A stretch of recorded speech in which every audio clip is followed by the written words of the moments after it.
So today is Saturday, November 3rd, 2012. We're at the Brewster site up on Standish Shore doing the third day of the archaeological dig.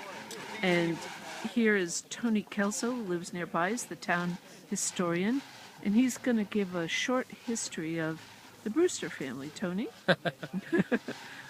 Well, this was a part of the original grant of Elder William Brewster.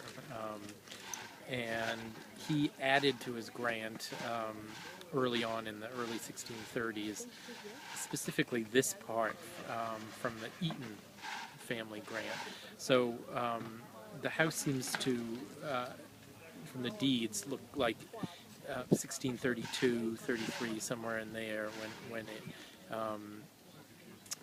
it was built.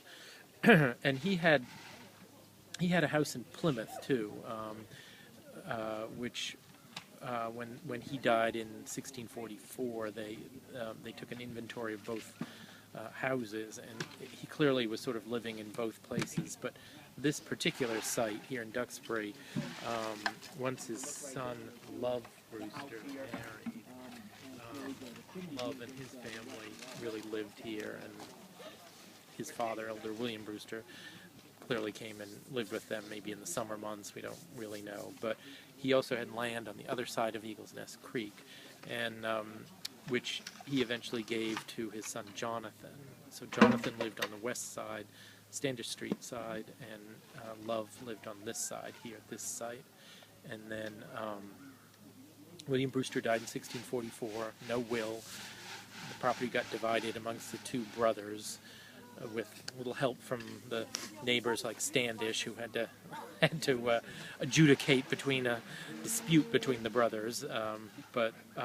So Love and his family lived here, and Love died soon after his father, 6 years later in 1650, and it passed to his family. And his eldest son died before he could have children.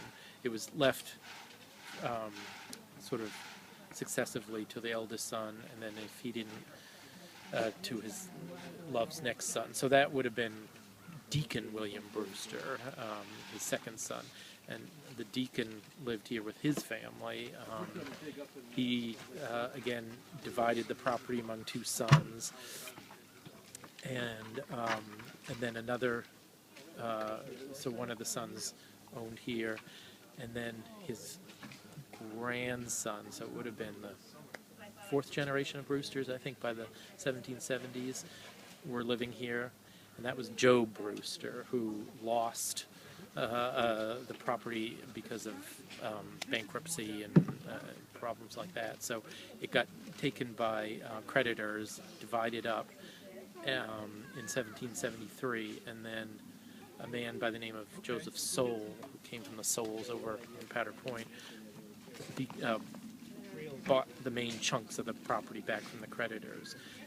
And Joseph Soule built a house still standing over on Eagle's Nest Point by the bridge there. But his son, Joseph's son Ezekiel, lived here, raised his family, and then it eventually went to his eldest son, Marshall Soule, who was the last person we know that lived here. Marshall didn't marry.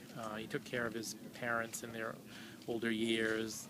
He and his unmarried sister lived here after their parents' deaths. Then the sister died, so Marshall was left alone. And he died in 1861, and that's the last person we know who lived here. And when did the Duxbury Rural and Historic Society buy this they site? didn't buy this property until 1948. Oh. It was known to be a Brewster site and all of that, and around it was starting to be a summer cottage development with the Miles Standish Hotel, and people were concerned about it being developed as a summer cottage lot. And also, legend has it that these lilacs are from the Brewster family. Yeah. But it's not yet been proven that they came over. Right. The oldest record I can find of them is from about the 1850s.